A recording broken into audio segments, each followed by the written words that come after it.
Gary Lineker has been suspended by the BBC regarding some of his tweets. Let me just read one of many tweets that he's put out. There's been no influx. We have taken fewer refugees than other major European countries. It's just an immeasurable, cruel policy directed at the most vulnerable people in language that is not dissimilar to that used by Germany in the 1930s. And I'm out of order. So that's one of many tweets that Gary Lineker put on his Twitter that has now got him suspended from the flagship show on the BBC, Match of the Day. And other presenters have literally followed suit in support of Gary Lineker, Jermaine Genius, Ian Wright, Alan Shearer, and Alex Scott. Thank you to Black Cop, Nana, and Baz for coming on. I would literally love to get your opinion about this. Is this led by the Tories? Now, what does Gary Lineker do? The BBC? This is an open forum. Let's speak. Well, can I just say something first before we start? If people that are going to watch this, you might be offended at some of the things that I say, but I'm just saying it as it is. If you don't understand the subject, then you should read before you watch this. But again, some of the things that I'm going to say are going to hit home, and you're going to say, maybe, what's he talking about? If he doesn't like our country, why doesn't he? Read the subject and then make an opinion. That's what I will say. Sorry, that's my statement for a start. Because it's going to hit home. It's going to hit home. Some people. It's going to put some people's backs up who watch this. Okay. That's that's a very softly approach. Bazza, what is your initial feeling about what the BBC did to Gary Lineker? I think everyone's got the right to have a personal opinion of anything. You can have a personal opinion, but when you're employed by an organisation that ultimately is controlled or at least funded by the government, you have to be careful about what you say.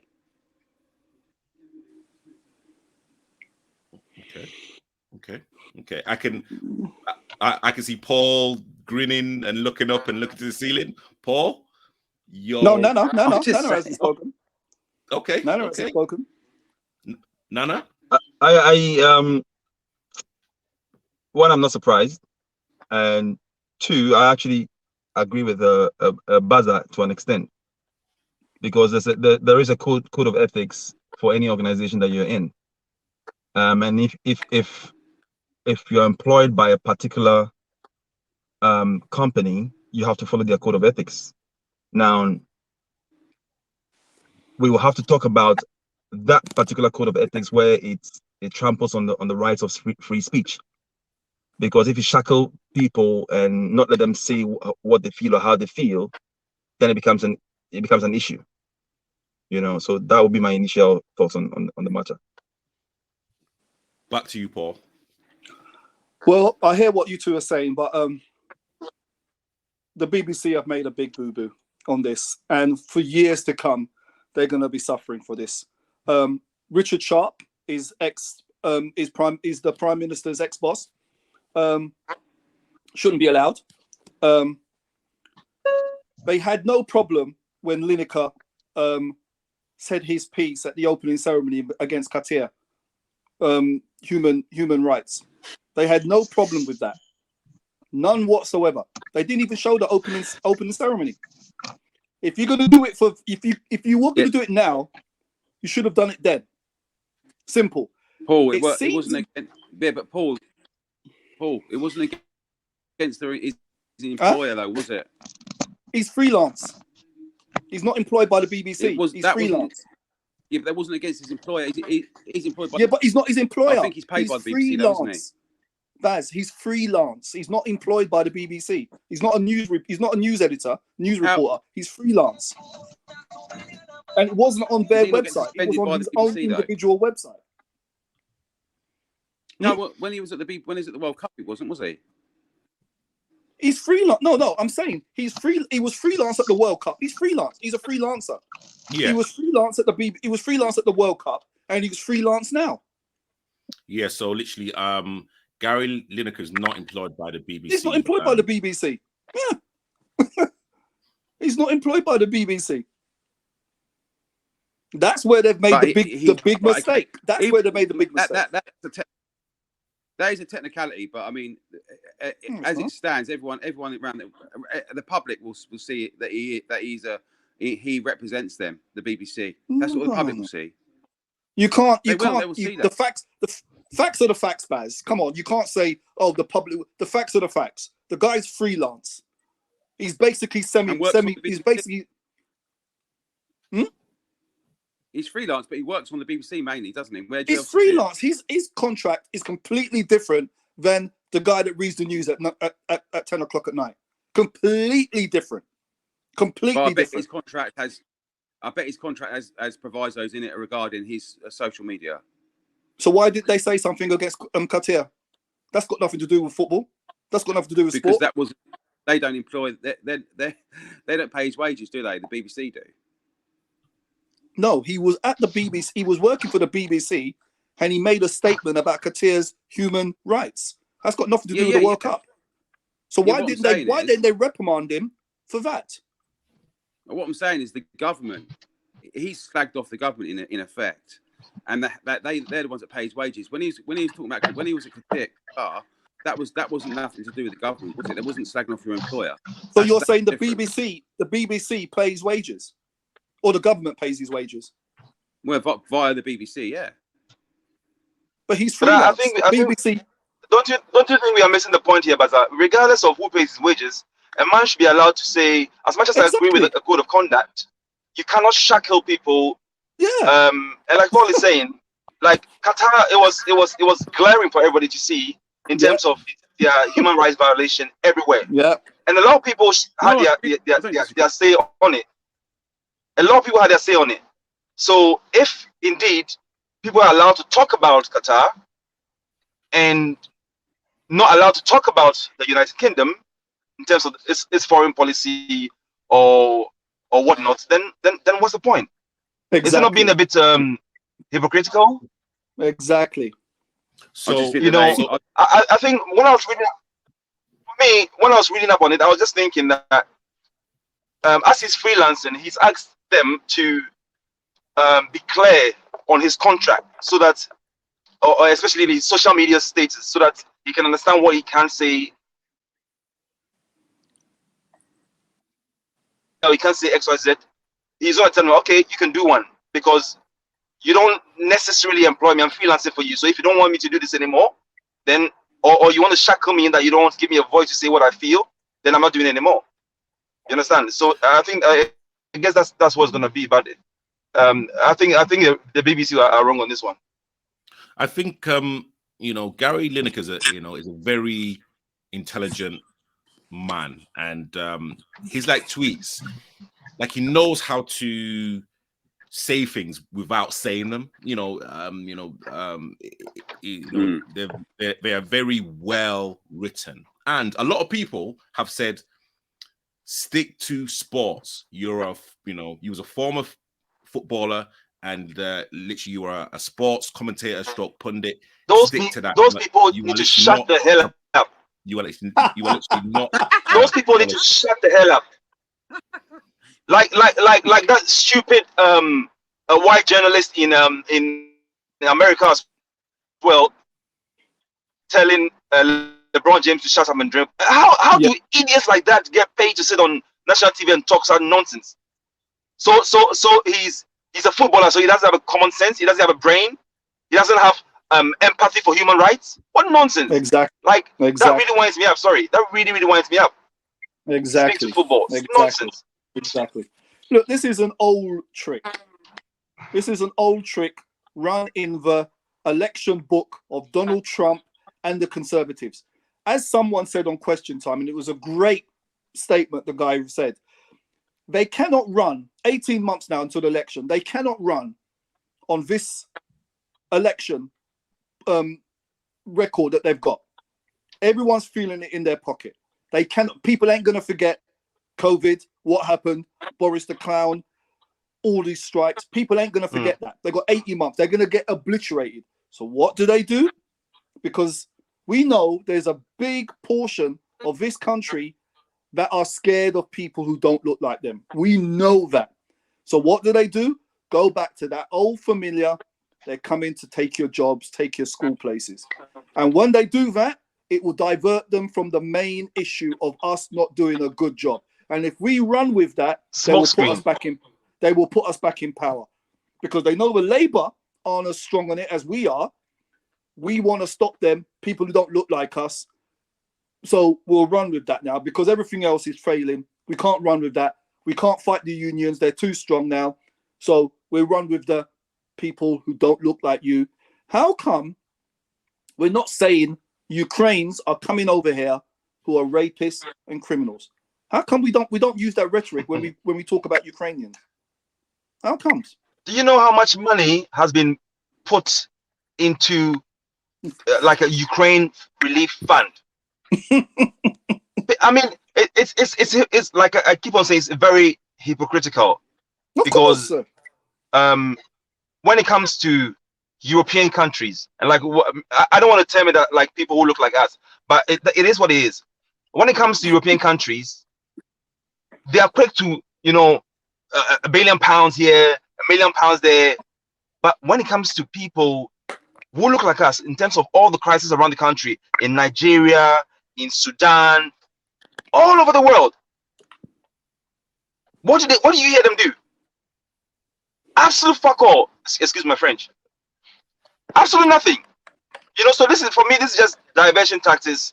They need to, dwell on the bigger proper issues instead of setting up this smoke screen to get people to talk so much and forget what's actually going on. They've been atrocious this past few years.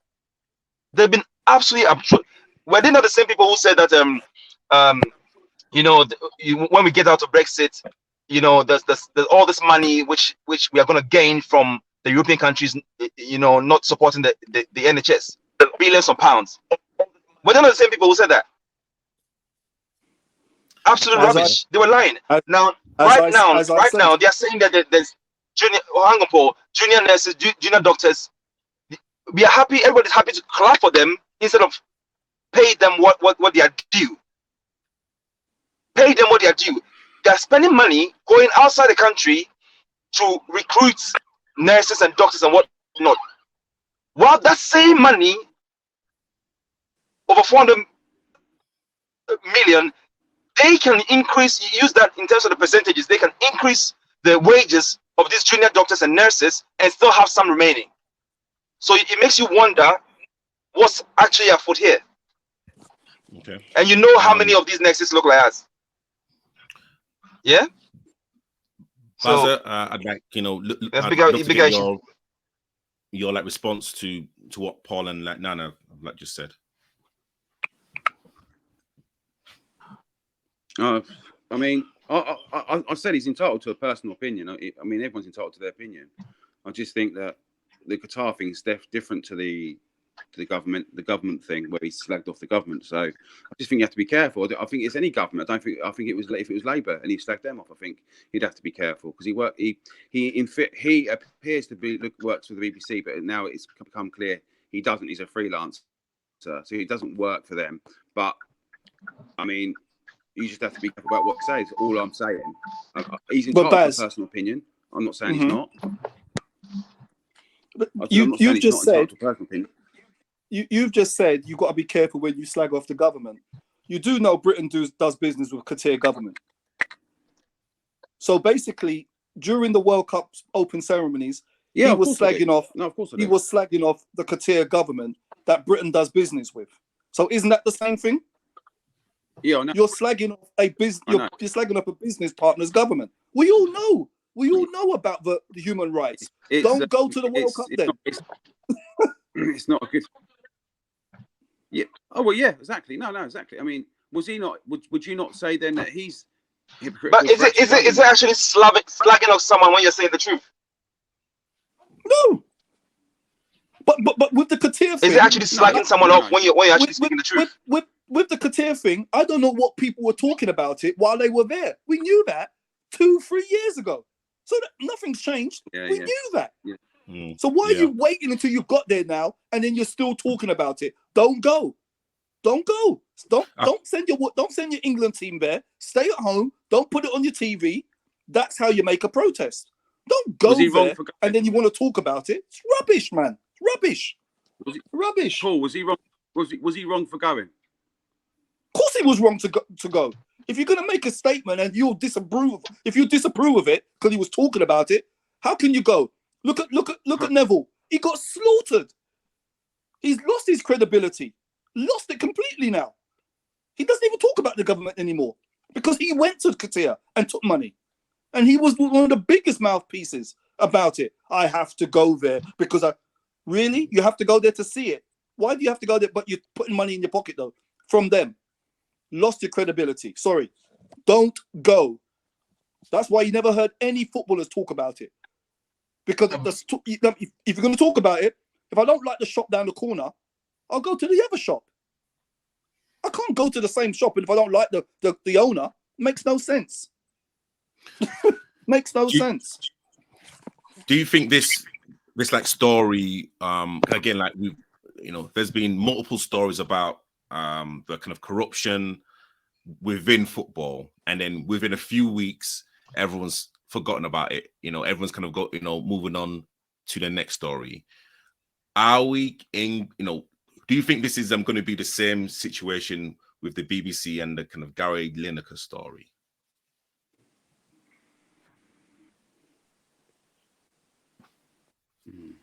As John Barnes said today, they will make their peace and he will come back. The people that I'm worried for is Ian Wright and Jermaine Jennings. I'm worried for them. Lineker is the talent. I think they might make a example of them too, because they can. I think they might make. I'm worried for them too. Ian has been very, and he's standing by his mate, and he probably agrees with what Lineker said. But I think he's the weaker of the two. I think they might make an example of him. Alex, they probably let. I'm gonna go with the color thing. I don't know. People are going, oh God, here we go again. But until you've walked a mile in my shoes, don't criticize. I think with the Alex thing, I think they'll probably let her come back because of the female. They don't want that heat on them. But with Ian and maybe Janice, I think they might be able. They might give them the trap door and bring 2 other people in. Okay. I'm worried about them. Bazza? Yeah, but that's interesting. I've not really thought about that actually, Paul. So that's interesting to hear what you've said. There's a possibility of that, and I think you're right. I think out of those 3, I think those 2 are the weakest behind him. So yeah, that is. I've not really thought about that. Yeah, but it'd be interesting to see what they do. He will come back. Of course they will. They will settle it, and he will come back. But whoever's the team beside him, I'm not too sure. Yeah, Nana, what is your opinion regarding I'd say Gary Lineker coming back to the BBC and possibly the other pundits being shoved aside?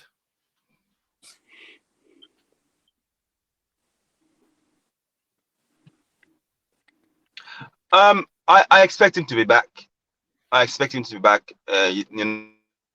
to be a bit of heat. He's going to carry on for a little bit, but I expect him to be back a long time. And he's the best at it.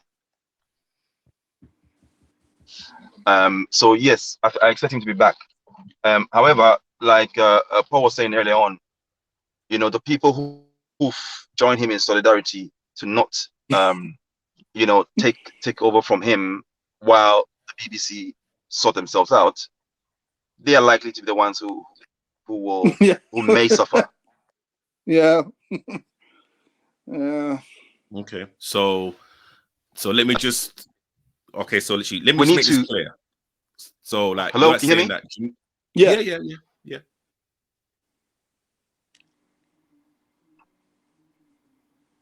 I can't hear you now. Go on then, Nana, go on, carry on. No, can't hear you.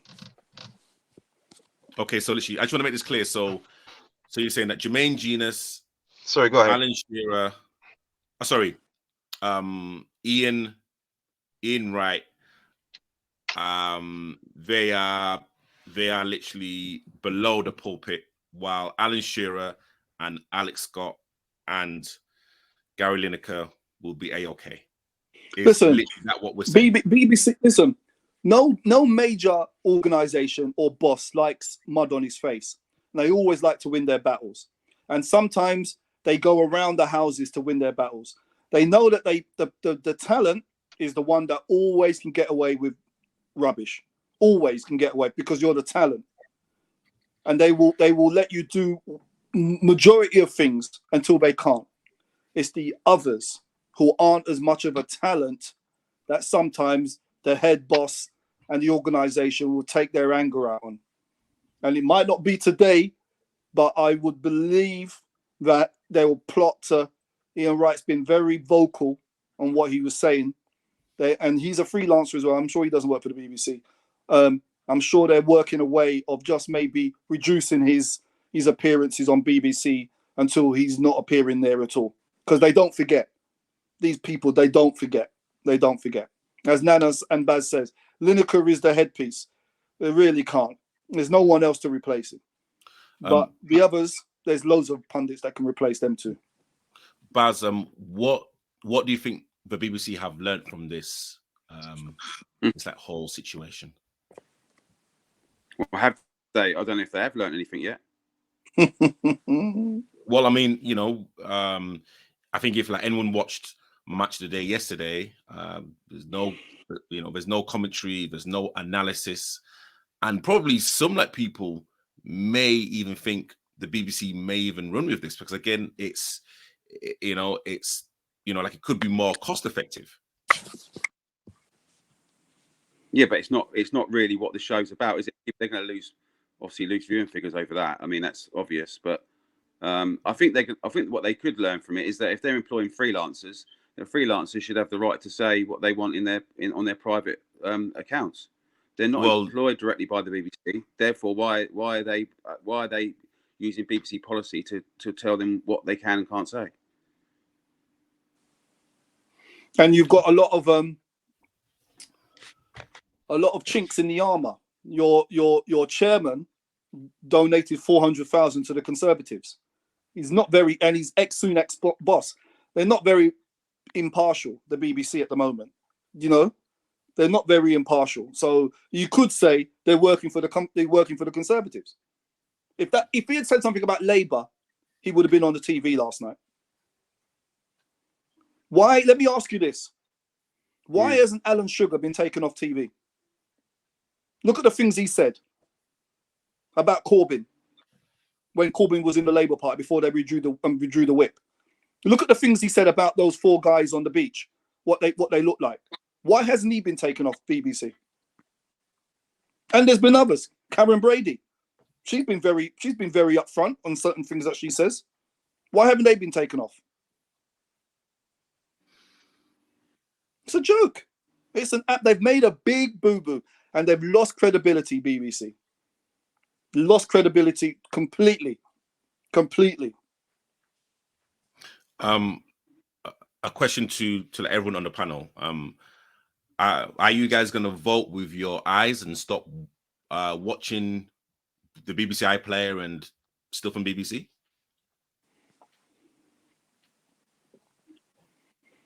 I don't watch BBC Match of the Day. I see all the goals before. What is it? 10 o'clock, 10:30. So I don't really watch it. I'm just, I'm not just talking about match of the day. I'm just talking about the BBC channel. I'm not a There's fan so anyway. much. There's so much. The only thing I watch is match of the day, Mm. and that's about it on Freeview TV, anyways. So it's not going to be any different. Yeah, there's so much other things to watch that they're not the big I am anymore. They may think they are, but they're not. They're not. Yeah, I mean, nowadays, No, after every game, you can catch the highlights on your phone, anyways, very, very quickly. Exactly. So yes, sometimes it's interesting when the so-called pundits come and sit down and analyze the game. It makes it interesting, but it's not the end of the world if I don't get to watch it. No. Okay. Black Clock, Nana, and Bazza, thank you so much for coming onto the show. I just want to say for Gary Lineker's, if you've kind of got any spare time, Gary, just send me a DM. I'm sure I've got a bit of space for you. And again, you never know. I've got to put it out. Yeah. Okay. Thank you guys. Statistic, man. Thank you guys for watching. Well, yeah, true. Yes, it's true. He's a freelancer. You never know. Thank you guys for watching. We'll be back next week.